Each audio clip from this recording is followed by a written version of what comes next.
블랙홀 하면 뭐가 떠오르세요? 죽음, 파괴, 사건의 지평선, 이과의 매력. 우주의 어떤 천체든 블랙홀에 가까워지면 스파게티처럼 쭉 늘어나면서 빨려 들어가 다시는 나올 수 없다는 게 현재까지의 연구 결과입니다. 가급적이면 가까이 가지 않는 게 상책이겠죠. 그런데 일본 국립천문대 와다 케이치 박사는 초거대 질량 블랙홀 주변에 최소 10,000개의 외계 행성이 있을 것으로 예상된다는 내용의 연구를 발표합니다. 그러니까 보통 행성이라는 게 항성, 즉 스스로 빛을 내는 별을 공전하는 친구들을 가리키는데요.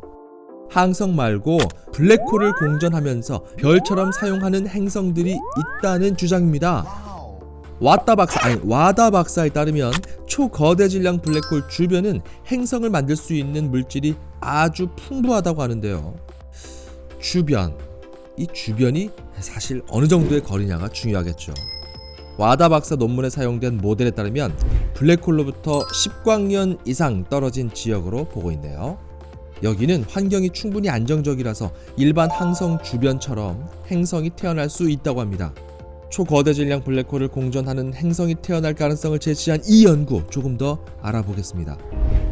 일단 블랙홀 주변에서 생성된 이 행성에 생명체가 존재하려면 굳이 이런 환경에서 뭔가가 살아야 한다면 어떤 조건들이 필요했을까요? 일단 모든 지구 생명체는 태양빛에 절대적으로 의존합니다. 하지만 블랙홀 주변 행성의 생명체는 다른 에너지원을 구해야 합니다. 미항공 우주국 나사의 제레미 슈니트만 박사의 논문에 따르면 블랙홀의 특징 중 하나인 강착 원반이 태양의 역할을 대신할 수 있다고 합니다. 강착 원반은요, 블랙홀 주변의 물질들이 빨려 들어가면서 납작하게 수축되고 또 빠르게 회전하는 곳입니다. 바로 여기죠. 블랙홀 주변에 있던 물질들은 블랙홀에 완전히 빨려 들어가기 전 강력한 에너지를 내뿜습니다. 제레미 슈니트만 박사에 따르면 모든 블랙홀에는 강착 원반이 있고 아주 밝다고 하는데요. 그의 예측에 따르면 블랙홀과 강착 원반으로부터 적절한 거리에 있는 행성은 낮에 지구에서 태양이 보이듯 블랙홀의 강착 원반이 저 하늘에 보일 거라고 합니다. 그런데 밤이 좀 남다릅니다. 초거대 질량 블랙홀은 은하 중심부에 있죠. 이 좁은 지역에, 그러니까 우주적으로 좁은 지역에 수많은 별들이 모여 있거든요. 그래서 이 행성의 밤은 지구의 밤보다 약 10만 배 더 밝습니다. 블랙홀 주변 행성에서 생명체가 산다고 했을 때 치명적인 문제가 있습니다. 바로 블랙홀의 강착 원반에서 나오는 강렬한 자외선과 엑스레이입니다. 이 에너지가 행성 표면의 생명체를 사라지게 만들 수 있습니다. 제레미 슈니트만 박사는 자외선과 엑스레이를 차단하기 위해서는 두꺼운 대기가 필요하다고 설명했습니다. 이런 위험을 피하면서도 더 안전하게 에너지를 받을 방법은 없을까요? 과학자들은 빅뱅의 찬열을, 엑소의 찬열을, 이 빅뱅의 잔열을 이용하면 된다고 말합니다. 우주 배경 복사라는 건데요. 우주 배경 복사는 우주가 태어나고 38만 년이 지나고 나서 방출됐습니다.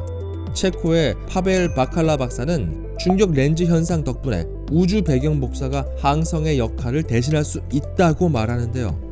블랙홀의 거대한 질량 때문에 시공간이 휘어지면서 우주 배경 복사 에너지가 한 곳에 모입니다.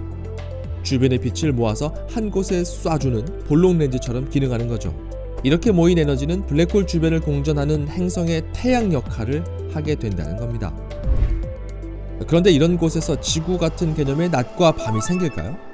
이에 대해 바칼라 박사는 블랙홀로 만들어진 그림자에 주목합니다.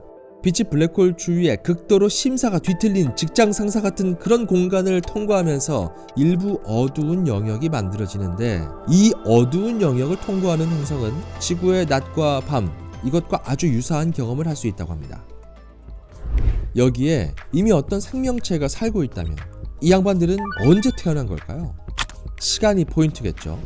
생명체가 태어날 수 있는 시간 자체가 확보됐느냐가 관건입니다. 블랙홀 주변의 공간은 막 뒤틀려 버리게 되는데 당연히 시간 또한 막 뒤틀려 버리겠죠.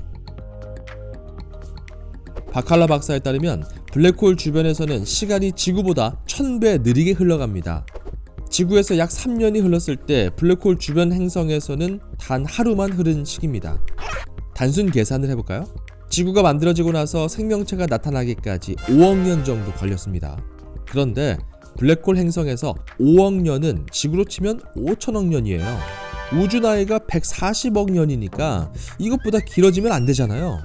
그러니까 지구에서 생명체가 생긴 시점보다 훨씬 더 빨리 블랙홀 주변 행성에 생명체가 나타났어야 지금까지 뭔가가 존재하고 있을 겁니다. 뭐 지구로 치면 행성 탄생 이후 50만 년 정도 지났을 때쯤이 되겠네요. 정확한 계산은 아닙니다. 블랙홀을 돌고 있는 행성은 실제로 발견될 수 있을까요? 유럽 우주국 이사는 2034년 리사를 발사할 계획입니다. 리사는 시공간의 왜곡으로 만들어진 중력파를 아주 민감한 수준까지 탐지할 수 있는 감지기입니다. 제레미 슈리트만 박사에 따르면 리사는 우리 은하 내부 블랙홀 주변에 존재하는 지구 정도 크기의 행성까지 탐지할 수 있을 거라고 하는데요. 어쩌면 지구인이 조우할 최초의 생명체는 태양도 또 항성도 없는 블랙홀 주변 행성일지도 모르겠습니다. 이거 너무 나간 걸까요?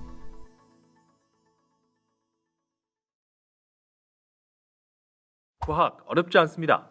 영상이 유익하셨다면 구독과 좋아요, 알림 설정 부탁드립니다.